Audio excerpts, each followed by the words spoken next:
Awesome. Awesome. Christopher Cook, Jacqueline Rendell. Mr. Freedom Scale. Yes, ma'am.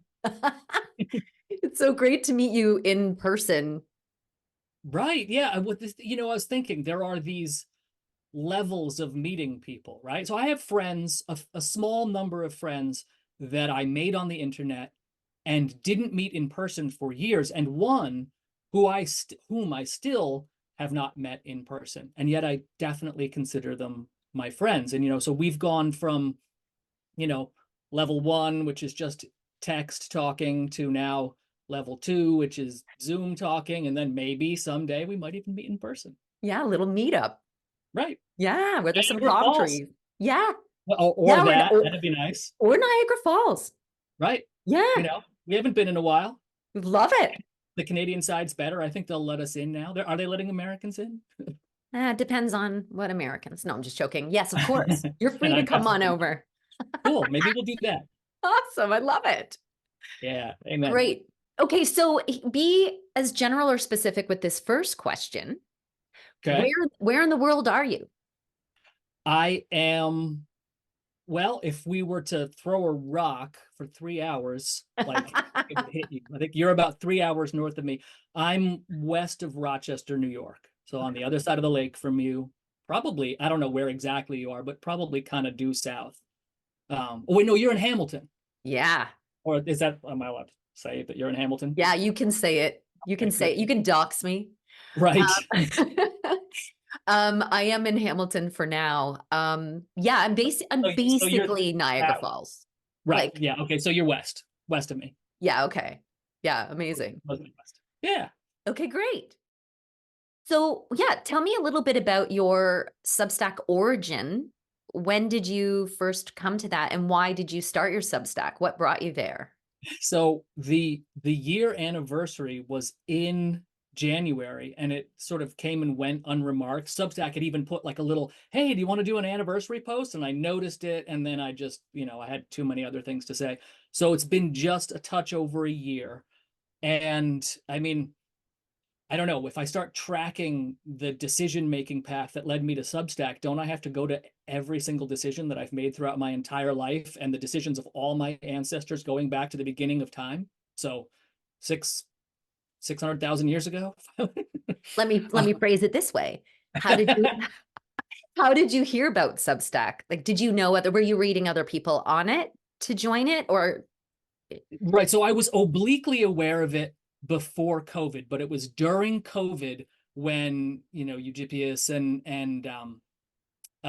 what's that guy's name? The statistician and Dr. Malone, all those guys started getting on it. And that was where you went to get the truth, where people were actually taking the statistics that were coming out of even governments and analyzing them properly rather than filtering them through the mainstream narrative. And so that's how I became aware of Substack. Now, okay, so here's I guess the I shouldn't go back to the dawn of Homo sapiens. I should just go back a couple of years. So for about 10 years, I was the manager of an online news magazine called Western Free Press, and that ended right around when COVID started. And then my wife very graciously said, "Finish your book," which I had been working on for about 10 years at that point. Finish your book, and don't worry about working for a little while. And so that took another sort of 2-ish years, and then we both got COVID really, really bad. I mean, to the point where we ended up being laid up for months and months and months. So that took some time to recover from. And during that time, I thought, okay, I should launch my own website. So I've actually had the domain for like 30 years, christophercook.net. And so I launched my own website, started writing there. And then at some point, I'm like, okay, I need to, if I'm going to A, market the book, and B, make money in the meantime, I should probably go someplace where I can actually do that, right? Because nobody's going to find my website through Google. Right.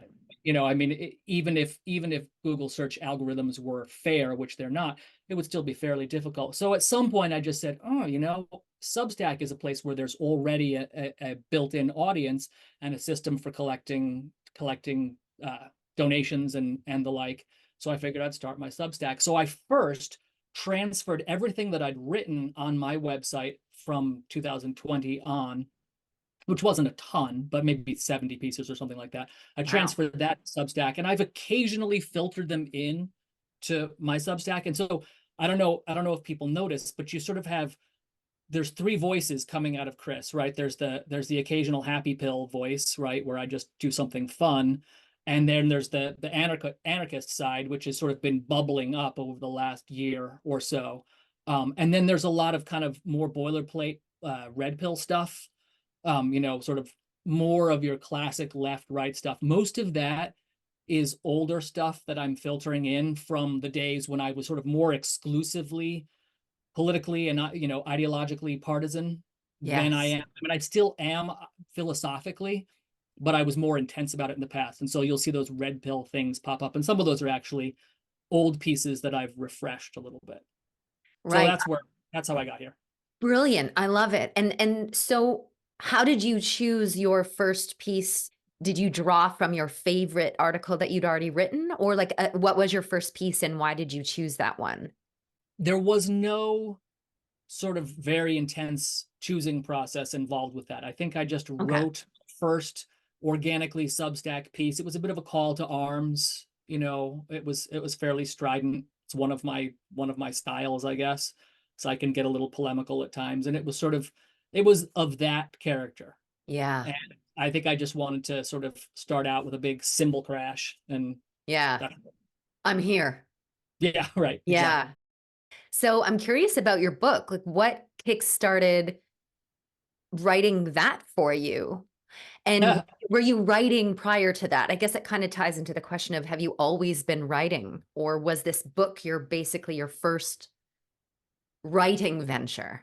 Well, yeah, I mean, okay, so I mean, I liked writing okay in sixth and seventh grade, and back in high school and that sort of thing. I was, well, writing is okay. I'm okay at it. But it was in college that I was like, oh man, I can actually kind of make words dance. I cannot even read the textbook and get the sort of barest overview and then just like snow the professor into thinking I know what I'm talking about through use of good prose. And I'm not saying that that was a good thing, but you know how college students are. And so I realized at some point at age 22 or so, I'm like, oh goodness, I can actually write. Um, I really didn't start to formalize those efforts until about 2005 when I launched my first website, which was called modernconservative.com. And I ran that for a few years. And so that's where I started doing it publicly. And then, that continued with Western Free Press. At some point along the way, I created this activist organization that was it actually came out, we launched right before the Tea Party movement started, but it was very much along those lines, sort of, you know, cons- community organizing for the right, essentially. And in the course of that process, which, running that operation for a few years, I developed enough information to produce sort of a handbook. So the first thing that I ever published, and that's I use that term loosely, was a conservative community organizing handbook. And that's on Amazon for what it's worth. I think maybe 11 people have bought it or something like that. So that technically that was my first thing. But no, what got me to write the book, which is called The Freedom Scale, that's of the same name as my Substack, was actually a bumper sticker. Huh. And I'm about to start releasing this book on my Substack, and you'll see this story if you read the book. You'll see the story in a few days. But I pulled up behind a car just before I was turning onto the street to get to my street, and there was a bumper sticker that said Hitler was a conservative. And I knew that this was wrong, right? I knew it intuitively and based on the small amount of information and sort of understanding of political science that I had, that this could not possibly be right. And then around the same time, Jonah Goldberg's Liberal Fascism came out. I read that and I'm like, okay, now I'm sure. And so it became my mission to debunk very formally the political spectrum that places communism to one side and fascism to its opposite pole. And that became a very detailed process. And in the course of doing that, well, essentially, a political spectrum is useless without a unit of measure. And so I had to figure out what that unit of measure was. And in the course of doing that, it ended up being this sweeping survey of classical liberal philosophy and natural rights. The whole middle of the book is essentially my effort to demonstrate that individual rights are a natural phenomenon. That even that's there, you even see analogs of our conception of natural rights going down into the animal kingdom, even into plants. And I know that's going to sound crazy to a lot of people. They do need to read the book to understand the sort of nuances of why I make that claim. But so the first part of the book is about fascism and Nazism and the political spectrum. And then the middle part of the book is that exploration of human rights. And then I tie the two together in order to create my conception of what a proper political spectrum should look like. It's massive. It took me, again, almost 15 years to write, and just about to start releasing it. Congratulations. Thank you. You've changed and grown so much, as we're always, ideally opening to newer and newer ideas and changing our old ones. Have you had to sacrifice older parts of your book because you've changed so much? Or or because you were aiming so much always at what is true, that compass alone was enough, or that direction enough was enough to contain your whole book? And Right. you know? Yeah, I know it. It's a really astute question because you're right. Over the course of that amount of time, you can't help but change. I changed from the beginning to the end. And in the intervening year since I finished the heavy duty writing process, I've changed pretty drastically, right? Sort of went from, well, I guess you could say that at the start of the book, I was kind of a comparatively mainstream conservative, not fully mainstream, but enough. Over the course of taking such a deep dive into classical liberal philosophy and the principles of natural rights, I slowly became more of a standard libertarian. And then as those principles became more crystallized, I became more and more of a libertarian, moving more towards the minarchist end of things. I ended the book essentially as what people would call in the libertarian camp a minarchist, somebody who believes that there should be a government that barely escapes being no government at all, right? The night watchman state is what they normally call it: force, fraud, theft, and breach of contract, and nothing else. That's all the government does, is protect against those things. And so, but then there's this joke, and I've made the joke a couple times. I heard it at Freedom Fest this last year. Somebody said to me in a panel when I was basically describing this process, they said, "What's the difference between a minarchist and an anarchist?" And the answer to the joke is about 6 months. Huh. And that's exactly what happened. Within about 6 months of finishing the book, a combination of one thing I read in a book by Hans Hermann Hoppe, plus a bunch of sort of continued thinking, because my brain never stops going on these things.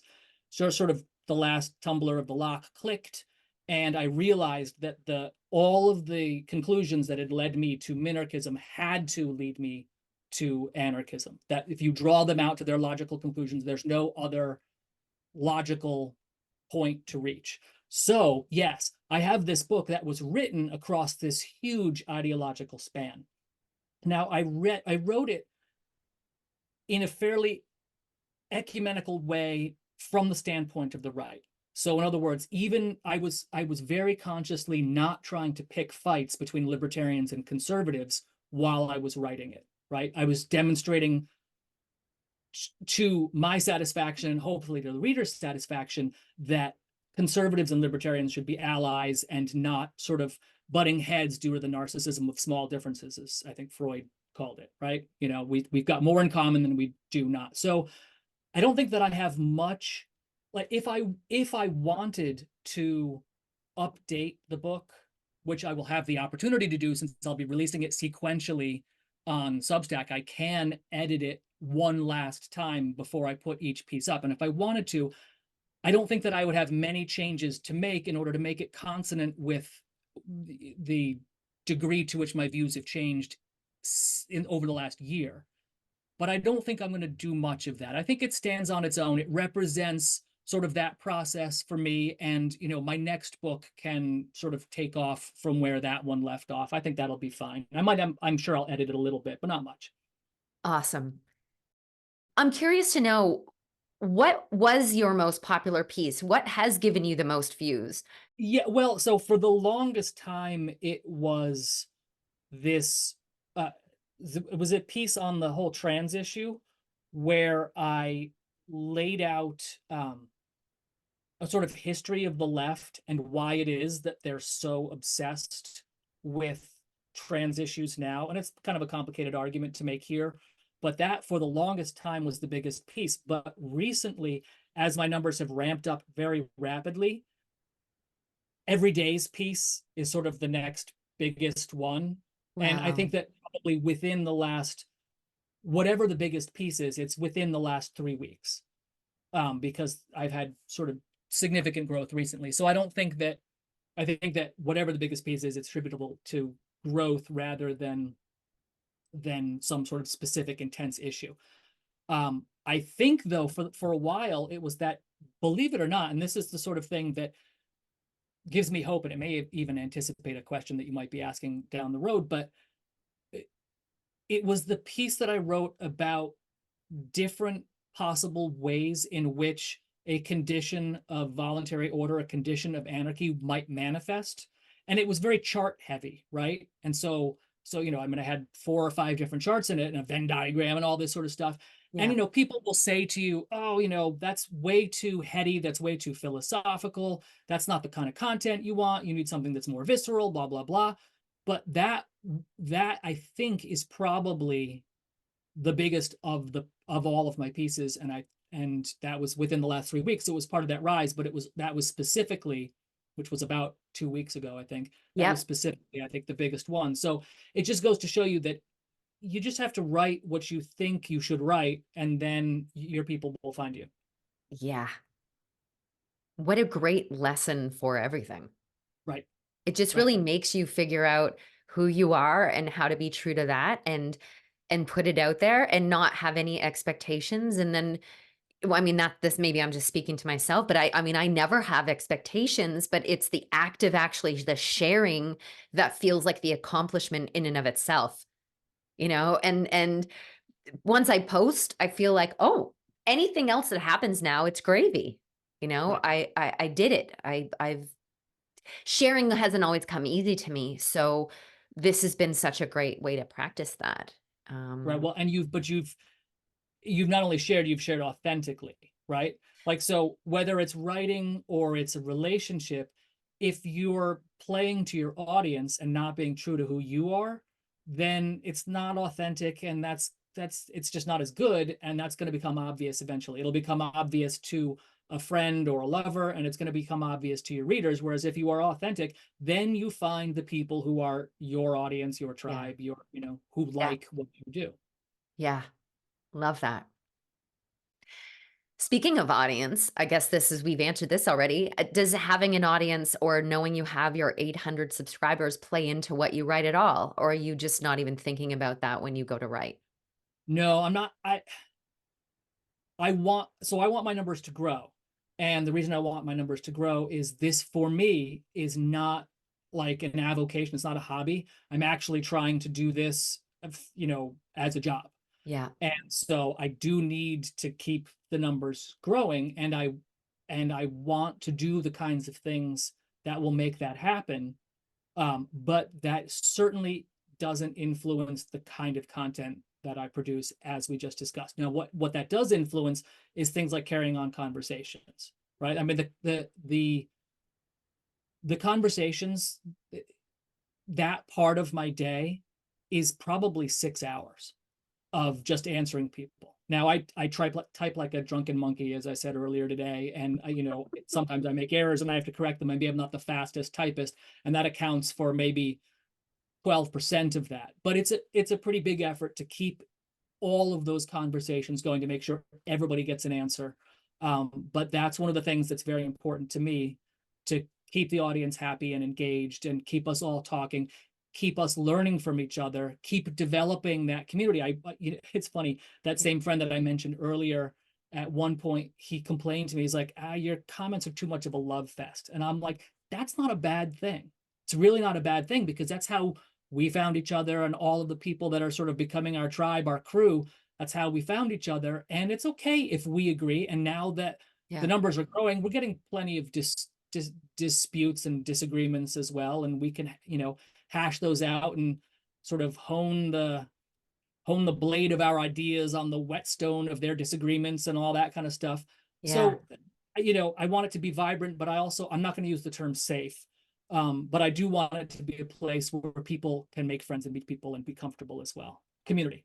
Yeah. And I think, again, I think there's a distinction to be made between a pile of people agreeing with each other because the members are afraid to stand up for themselves and stand on their own with their ideas, so they just join the group think, versus a group of people who are independently minded, and are happen to align on a lot of shared values. There's such a distinction there, you know? I mean, none of us are cult members or, Right. like and if were we to disagree, we would be very kind about it. We would be, and we exist with these open minds that are really just seeking what is the truest, what is the kindest, what is the most evolved way of living as a society. So, So, I'm glad that you mentioned that. I have been working at being as civil as possible in online discussions for several years. And, because I mean, I wouldn't say that I was the worst offender, but I certainly was a little flamier, at some point in the past. And I've been working on that. I've been working on that since before I even started on Substack. But I will say that you very wonderful people who have come on board in the last 6 months at the freedom scale have been have made me want to pursue that goal even more. And I put oh, a special amount of effort into trying to be nice, even when people are hurling bricks at me, to try and keep cool and see if I can get them to stop throwing the bricks for a second and if we can maybe hear each other a little bit better. It doesn't always work, but I that's another thing that I think it's important to put effort into. yeah, and you're really good at that. I Thank you. think for me, I've established my guideline for that is to not take the bait that just because we're anonymous and sitting behind a screen, I'm not going to say something to you that I wouldn't say to you in person.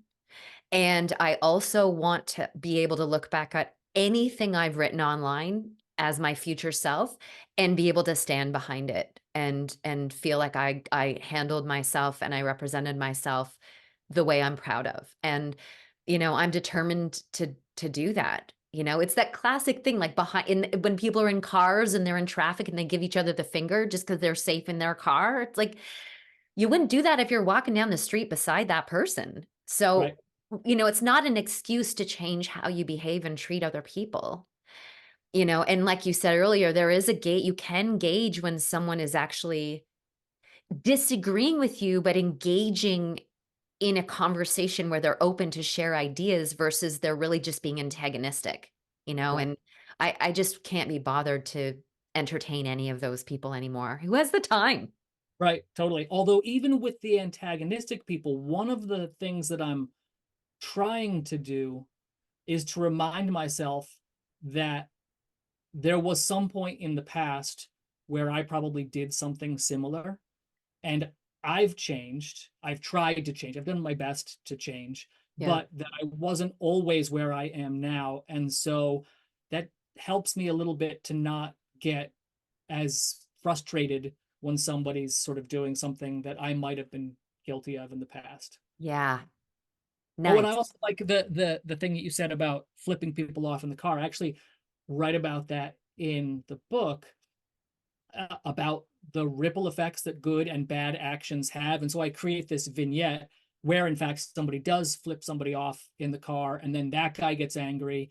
And, the guy that flipped the person off in the car, maybe he's angry because somebody ate his lunch out of the fridge at work. And so he flips the guy off. And then the guy he flips off cuts up somebody else off. And the guy that he cuts off drives home, finds his wife with whom he's been having marital problems. And she's got, like a candlelit dinner set out, and she's wearing a snazzy red dress. And this was going to be the night that they fix their marriage. And because he's so frustrated because the guy that cut him off and blah, blah, blah, he says something unfortunate to her without Mm. thinking, without realizing what she'd done. And that was the moment that they, that their marriage broke apart, as opposed to working. And then the two children that they were going to have, who were going to have between them 4 children, and 8 and 16, so it ends up being 10,000 people several generations from now who aren't born because somebody ate somebody's lunch out of the fridge at work.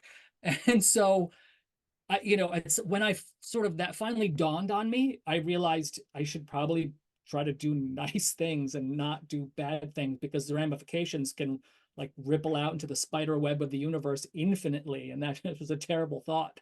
So good to be Amazing. good. Well, and this is why my MO is my alignment comes first. Like if I'm in a reaction, I don't get on my bike, I don't make a phone call, I don't do anything until I've got my alignment back, and I nurture that as a priority, because we're always operating from where we're at. And if where we're at is a poor frequency or mood or whatever vantage point, if we're looking at things incorrectly, everything gets created from that point. So it's worth taking the time to do what you need to do to get yourself back to ground zero, and I Do call you that get yourself alignment. do you get yourself back into alignment more with thought or with feeling? Is it more of Well, a I believe, great question. I believe our thoughts create our feelings. I believe our feelings are extensions of our thoughts. Not everyone may subscribe to this, but I learned at a really early age from, probably a Wayne Dyer book, that we in society, we think it's the other way around. We feel something and then we think something about it. But I feel like if you watch yourself enough, you'll notice that the feeling is born of a thought. So if I think someone's giving me the finger and I choose to take it personally, I'm going to feel the upset of that versus the thought of, oh, that poor person's having a really bad day. It's not a reflection of me at all. right, So we can perceive things that happen to us in any way you choose to perceive them, but it's worth being aware of that. right? And really choosing how you perceive and choosing, and I love the Four Agreements, which, I read, I don't know how long ago, but those come into play all the time. Are you familiar with that book? The name rings a bell, but no. So, one, don't take things personally. I mean, Right. that comes into play all day, every day. Two, don't make assumptions. Three, be impeccable with your word. And four, always do your best. I think I did you mention this at some point? I don't I don't think I've mentioned it yet on Substack, but Okay. I've got middle-aged brain, but it it's definitely quite rings sort of the popular. bell. Yeah, right. I'm Yeah, sure it's I've quite read a something. popular handbook, but yeah, so, but that you're right to really connect that we're the interconnectivity of all of our thoughts, all of our actions, and we're all creating this web that is woven together whether or not we want it to be. And again, it comes back to this anarchist perspective of, if I claim fully the responsibility for what I'm going to be putting out there, that's my little piece of the pie to govern, and I'm going to take care of that the best way I can. You know, e- everything that you just said, especially the sort of feelings versus thought balance that you described, entirely comports with the impression that I've been developing of you over the last 6 months or so, which is that you are a delightful balance of thought and feeling. I mean, everybody's got their own sort of, 59%, 51%, whatever it is, there's sort of some sort of, to whatever extent it can be quantified, balance between emotion and reason. And some people are very unbalanced and in one way or the other. But I started to develop this impression that you have a very nice balance between the two. And I think that that's a good trait to have. Thank you. You know what you're making me think of? I don't know if you ever saw the show Tiny Talent Time. Nope, Maybe that was just Canadian. probably. When I was 8 years old, I was cast as this. I used to do a little acting when I was a kid. And on this show, it was out of Hamilton, actually. Bill Lawrence, I think, was the host, and he would ask you. So we went on as our little cast of Annie orphans, and we did our "You're never fully dressed without a smile" thing. And he went to each one of us and he would always ask, "What do you want to be when you're older?" And I was 8. And I said, I want to be an actress or a scientist. Right. So I Yep. guess there's something to what you're saying, Right. maybe that kind of balance. But, I have often run away with my bleeding heart, and I've had to really learn how to put a cap on that, and I've had to really work at developing the balance to my compassion, because that Right. can bowl me over a lot of times. As a Right. lot of women, a lot of women have to learn that. Right. Right. Well, yeah, to be honest, I think that I tend to expect women to be more heavily weighted towards the emotional. And so when I find someone that seems to have more of a balance, it's striking in a way. But it does sound like, and this, I think this also comports with part of how I perceived the writing that you were doing, especially in comments and things like that, was that I could see the process that you just described. I could tell that you're fundamentally a lead with your heart type person, but there was so much reason coming out and backing up the things that you were saying that I was really impressed. So it sounds like what you've done is you've shifted the balance over time. You've changed through an act of free will, and that's Yeah. cool. Yeah. Thanks, man. I really appreciate that. I really do. I won't Yeah. make you cry though. I'm not gonna make No, you cry. I'm not leaking yet. Right? Not yet. Okay. How much, or no, what have you learned about yourself from having your Substack? I think one would expect a sort of deep, introspective, emotional answer, sort of more on the pathos side of things, but I think I'm going to give a more logos based answer and say during the past year, I went from being a minarchist to being an anarchist. And that, I mean, it's interesting. So, before we started recording, you and I were talking, and I mentioned that I had just a couple days ago taken the uh, Myers-Briggs personality test. And it actually showed me as just a little bit more thinking than feeling, which is surprising to most people that know me because I tend to be pretty intellectual. But I guess there's sort of like maybe a surface of reason on top of an ocean of roiling passion or something. I don't know what's going on, but uh, I I'm mostly thought based and reason based, and that was so I sort of gauge at least some of my personal development in terms of those intellectual markers. And that was definitely the biggest thing that happened to me over the last year. So that's what I Awesome. learned. Great answer. Awesome. What is your favorite book or your favorite author? I'm going to copy Tara from yesterday's Tolkien. Absolutely Tolkien. And you almost, you're tempted not to give that response. I mean, if you're worried about what other people think, because some people will be like, oh yeah, okay, Tolkien, everybody likes Tolkien, blah blah blah. But it was such a formative part of my existence. It Mhm. started with my dad reading me The Hobbit and then reading me all of the Lord of the Rings Wow. as I was falling asleep every night, and then having to backtrack because he didn't know where I had fallen asleep exactly. And so hearing some parts twice, and it was Oh, sort of woven into the fabric of my existence as a child. And so there have been plenty of books and authors that I've loved since, but I couldn't give any other answer but Tolkien. wow. I love that he would read those to you. Yeah, it was pretty awesome. Yeah, It was because it's very one thing awesome. to read them on your own, but to have them read, like what a beautiful thing. Okay, you're going to recognize this question. What matters most to you? Right. Freedom has to be freedom, right? So I mean, and I've been accused of being obsessed with it almost to a fault. And I think, okay, so again, the Myers-Briggs thing, I was reading through the description of what I am according to this personality test, and one of the things that it was talking about was this sort of strident focus on what is right and justice and all of that sort of thing, in a kind of broad metaphysical sense. And that is absolutely true. I mean, when I was 3 years old, I didn't know what I was talking about, but I always had this sort of like you know, interest in what is right and what is wrong. And at some point in my life, I realized the sort of centrality of human freedom to the whole equation. Hmm. And then, so that was even bolstered by, I'm not especially religious, but I'm interested in theology and I do believe in God, but I'm just sort of not a practicing religious person.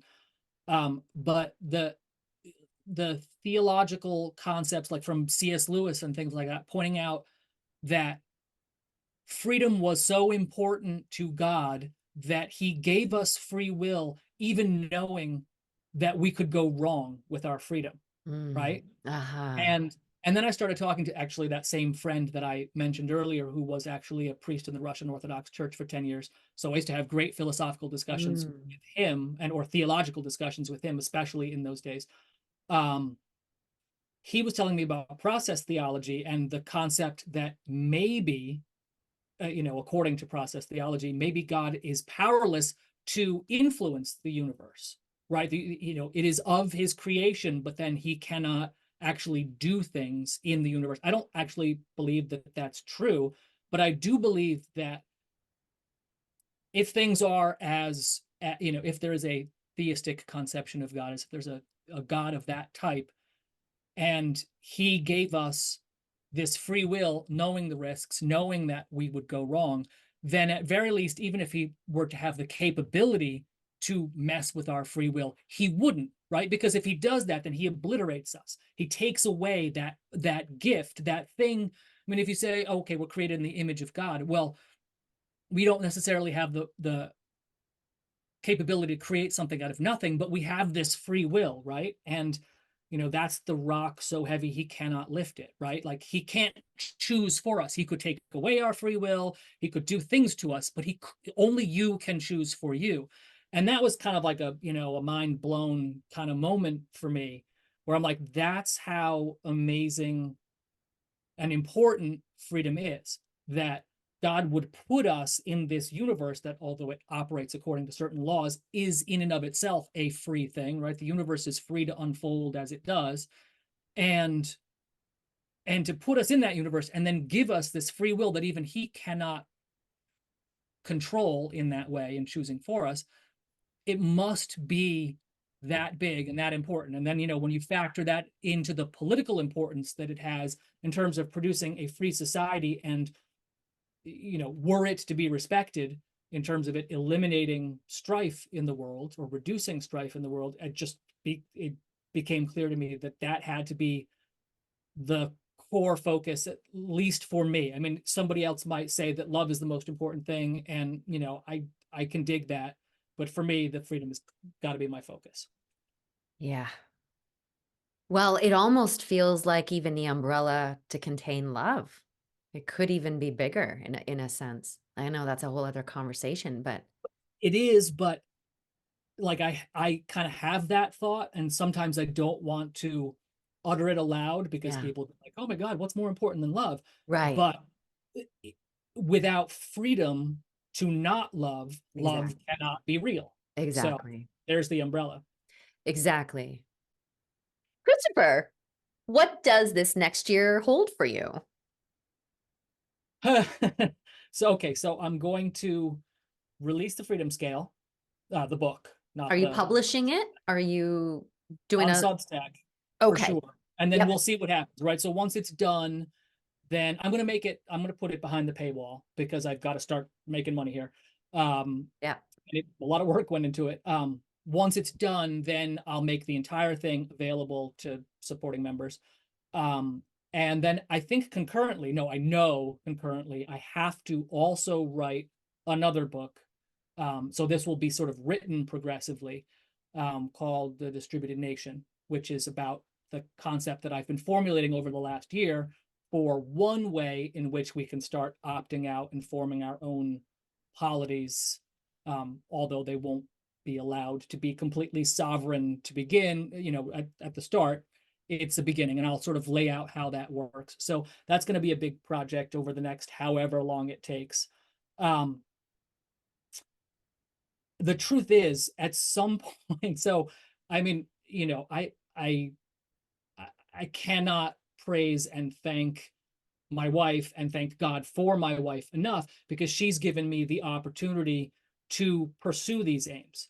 But the fact is, at some point, if I don't, if Substack doesn't become enough of a thing for me, I'm gonna have to move on to other things that actually provide a proper income, right? I can't keep not bringing in what I should be bringing in forever. So the plan is for the next year to get to the point where we've identified that that's a viable option, right? Doesn't have to be perfect, but over the next year, the progress has to be moving in that direction. So I'm hoping that, and the bottom line is, you can't sort of say, oh, please, subscribe, become a paid subscriber to my Substack because I need that.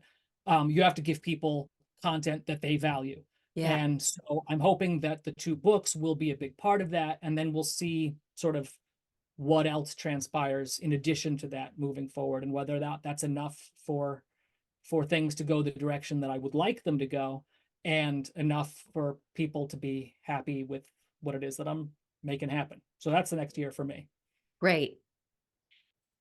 Okay, so one last question. Is there anything else you would like any of your Substack peeps to know about you? Oh goodness, I heard you ask this question of Tara, and I thought to myself, I should have a good answer for this.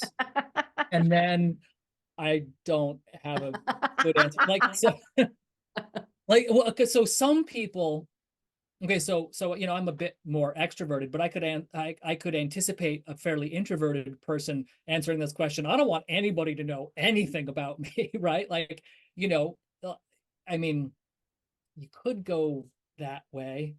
Gosh, this would be a terrible way to end if I just couldn't think of a good. No, I don't even have to include it. Yeah, You know, well, that's here's true. here's my thinking behind the question. Yeah, yeah, please. It's just because we have a window into who you are, and for the most part this is all Substack related, but you have a life outside of Substack. And so I guess that's what I was thinking about, was when I formulated the question would be, are you, maybe you're passionate about, I don't know. I don't know. Other things. Oh, right. Yeah, yeah. I mean, so I've done a lot of strange things in my life. I suppose that it's going to be a weird way to to answer this, but I would want people to know that when I tell them one of the crazy things that I've done in my life, it's actually true, right? So I encountered this. So I had some pretty amazing experiences in 1991 in August in the USSR. I was there for the fall of the Soviet Union, right? Wow. And I mean, I could tell you the story of just the sort of the 3 days, that the big 3 days of the coup in was 18th, 19th, and 20th of August, I think it was, Monday, Tuesday, Wednesday. I could, spend the next half hour telling you those stories. And I was in karate class about 5 years ago, and they had an unbelievable like eighth degree black belt, or I don't know, no, fifth degree black belt from Russia come, and I was sitting and sort of in, my Russian is virtually non-existent at this point, but in mostly English and a tiny bit of Russian, I was telling him the story, and I could see he was probably 40, right? Or maybe 38 at the time, or something like that. So younger than I am, right? Like, I guess older millennial, part of the generation where if you don't have pictures, it didn't happen. He asked me, do you have pictures? And I'm like, it was 1991. I was 23 years old. It was the USSR. It's not like you could go walk into Walgreens and buy a disposable camera. And I was never the type to take pictures to begin with. So, no, I don't have any pictures. And you could see the switch flip in him. And he started reacting to me as if I was lying to him. And I Wow. was like, this is so depressing. I'm not, in the intervening years, I've actually reconnected with all of my Russian friends from that period. My girlfriend, I was, met a girl there, and we actually even continued to date for about 8 months after I got back to the States, before we realized we were probably never going to see each other again. And a couple other friends, I've gotten back in touch with all of them, and it's been great reconnecting with them over the last few years. And I was thinking to myself, I could like introduce this guy to them, and then he would know that I wasn't lying. And then I was like, what do I care what he thinks. I know that I did this thing and it was pretty cool. It was another event in my life where I was on a sailboat in the middle of a gale in the Santa Barbara Channel, and we ended up getting rescued. Well, not rescued, assisted by the Coast Guard. They like towed us for 3 hours in this huge waves. It was like something on TV, where I'm trying to catch the line that they're throwing. I'm hanging off the bow pulpit and the ship's going up and the Wow. ship's going down. And, I've told a couple people that 15-minute long story of the 2 days of that, everything that led up to it and all that. It's a fun story, but I've seen a couple people sort of like, yeah, did this really happen? And I don't know. I mean, I guess what would I like people to know about me? That like if I tell you one of those two things, it's actually true. I guess that's Well, I believe you. oh, thank God. And most people do. I mean, it's not a really a big deal. It's just those moments where you can see somebody doubting you kind of always struck me. Oh, Like, oh, yeah. like why would you think that I would just make up this unbelievably elaborate, detailed,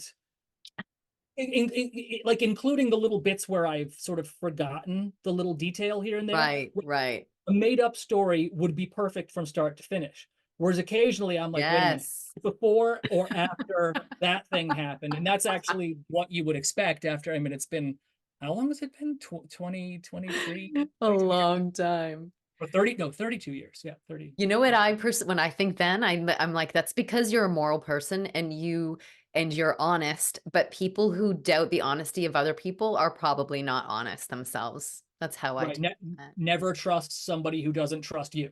Right. Right. Right. Right. Yeah. Well, thank you so much for spending this time with me and letting us get to know you a little better.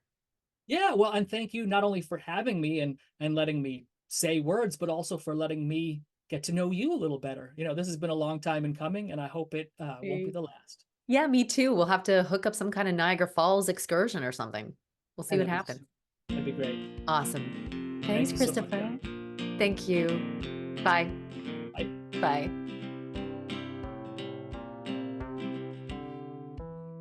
Like Jekyll hid his hide, you kept your monster locked inside till a trigger tripped your rage and